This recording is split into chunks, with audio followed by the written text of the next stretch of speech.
नमस्कार, FM news देख रहे हैं आप। आपके साथ मैं हूं आस्था श्रीवास्तव। रुक करते हैं अब खबरों का। राष्ट्रीय जांच एजेंसी ने देश भर में आतंकी कनेक्शन को लेकर कई गैंगस्टर्स के ठिकानों पर छापेमारी शुरू की है।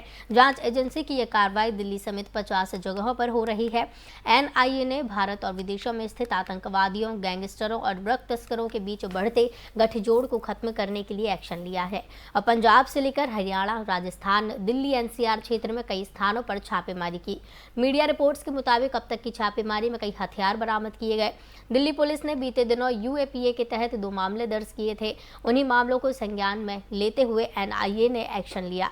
दरअसल जांच में सामने आया कि विदेशों में बैठे गैंगस्टर और दुनिया की अलग अलग जेलों में बंद गैंगस्टर अपना एक अलग लेवल का नेटवर्क चला रहे हैं और लगातार वारदातों को अंजाम दे रहे हैं। इतना ही नहीं, जांच में ये भी सामने आया कि इन गैंगस्टर्स के लिंक आतंकी संगठनों से हैं।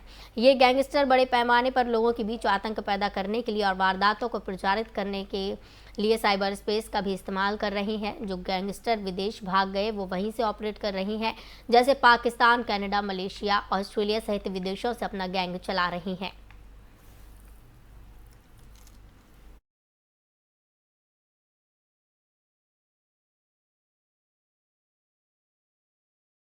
उत्तर प्रदेश स्थित अयोध्या में इस बार भी दीपोत्सव को लेकर तैयारियां शुरू हो गई हैं। अयोध्या में 23 अक्टूबर को दीपोत्सव कार्यक्रम होगा। इसमें प्रधानमंत्री नरेंद्र मोदी शामिल होंगे। इसके अलावा पीएम मोदी भगवान राम के राज्याभिषेक में भी शामिल होंगे। पीएम मोदी के आगमन से पहले यहां दीपोत्सव की तैयारियां काफी तेजी से चल रही हैं। इस साल अयोध्या में 23 अक्टूबर को दीपोत्सव मनाया जाएगा। इसको लेकर तैयारियां जारी हैं। तो वहीं पीएम मोदी भी इस बार की दीपोत्सव कार्यक्रम में शामिल होंगे। वे भगवान राम के राज्याभिषेक में शामिल होंगे। पीएम 23 अक्टूबर को अयोध्या जाएंगे। इसके बाद शाम को 5 बजे वे रामलला विराजमान के दर्शन करेंगे। वहीं राम जन्मभूमि तीर्थ क्षेत्र का मुआयना भी करेंगे।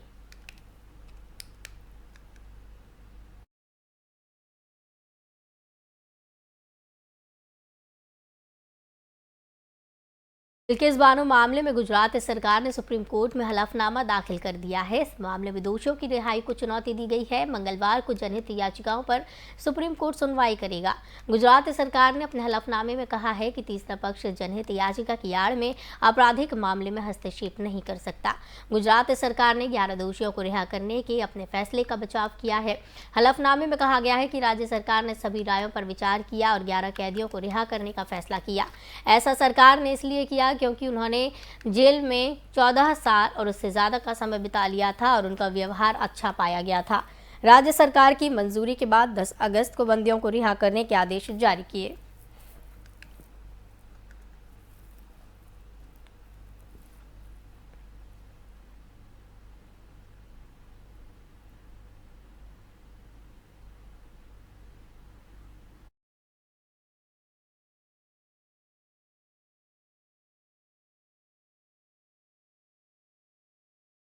न्यायमूर्ति डीवाई चंद्रचूड़ सोमवार को देश के 50वें प्रधान न्यायाधीश नियुक्त किए गए हैं। केंद्रीय कानून मंत्री किरेन रिजिजू ने यह जानकारी दी। मौजूदा सीजेआई उदय उमेश ललित के 65 वर्ष की आयु पूरी कर लेने पर सेवानिवृत्त हो जाने के एक दिन बाद 9 नवंबर को न्यायमूर्ति चंद्रचूड़ प्रधान न्यायाधीश के तौर पर शपथ लेंगे। न्यायमूर्ति ललित का 74 दिनों का संक्षिप्त कार्यकाल रहा, जबकि सीजेआई के पद पर न्यायमूर्ति चंद्रचूड़ का कार्यकाल 2 वर्षों का होगा। रिजिजू ने इस संबंध में जानकारी देते हुए ट्वीट किया, संविधान द्वारा प्रदत्त शक्तियों का उपयोग करते हुए राष्ट्रपति ने उच्चतम न्यायालय के न्यायाधीश डॉक्टर न्यायमूर्ति डीवाई चंद्रचूड़ को देश का प्रधान न्यायाधीश नियुक्त किया। ये नियुक्ति 9 नवंबर 2022 से प्रभावी होगी।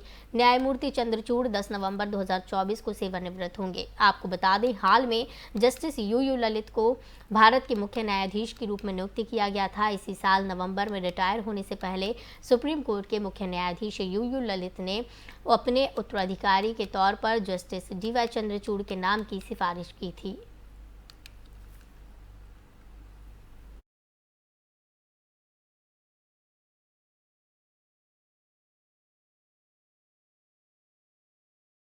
दिल्ली के उप मुख्यमंत्री मनीष सिसोदिया से सीबीआई ने 17 अक्टूबर को करीब 9 घंटे तक पूछताछ की। इसके बाद उन्होंने एजेंसी पर गंभीर आरोप लगाए और बीजेपी पर निशाना साधा।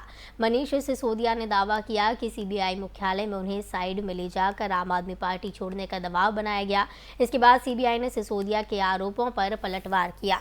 एजेंसी ने कहा कि कानून के तहत एफआईआर में लगाए गए आरोपों और जाँच में जुटाए सबूतों के आधार पर मनीष सिसोदिया से पूछताछ की गई।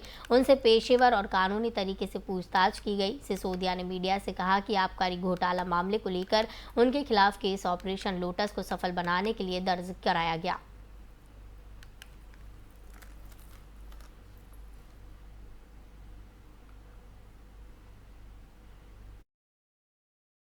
हेडक्वार्टर में बुलाया गया था और मसला तो यही था कि एक्साइज पॉलिसी में सो कॉल्ड जो घोटाला हुआ है सो कॉल्ड उसके बारे में पूछताछ होनी है, जिसके बारे में बीजेपी बार बार कहती है 10,000 करोड़ का घोटाला हुआ, दिल्ली में 10,000 करोड़ का एक्साइज घोटाला हुआ।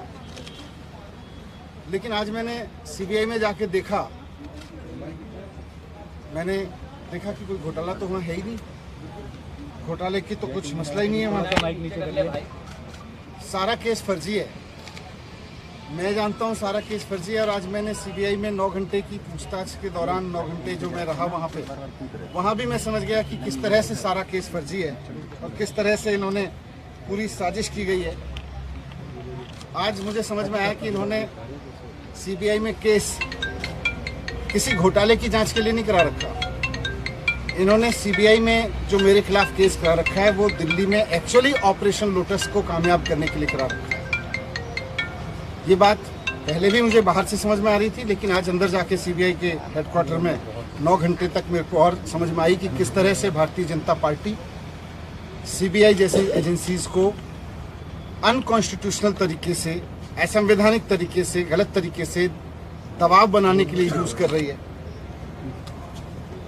एक्साइज पे बात हुई, लेकिन मुझे आश्चर्य हुआ कि वहां भी साइड में मुझ पे दबाव बनाया गया कि आप छोड़ दो, आप में क्यों हो। बोले ये केस आपके ऊपर ऐसे चलते रहेंगे, नहीं तो इस केस में तो है नहीं है तो खत्म हो जाएंगे।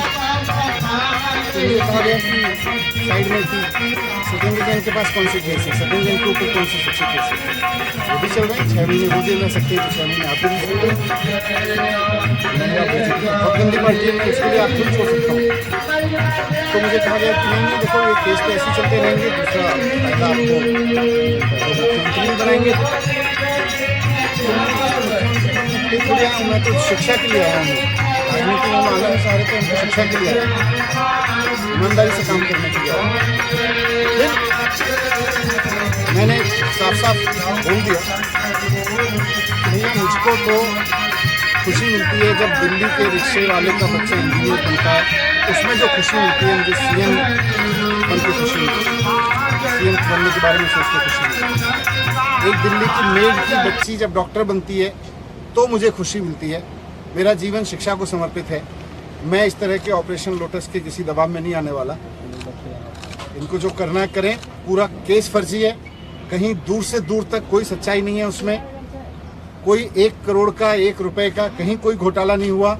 ये बीजेपी वाले कहते रहे और दबाव बनाते रहे 10,000 करोड़ का घोटाला हुआ है, कोई घोटाला नहीं हुआ। आज मुझे वहां से भी समझ में आ गया। हेडक्वार्टर में बुलाया गया था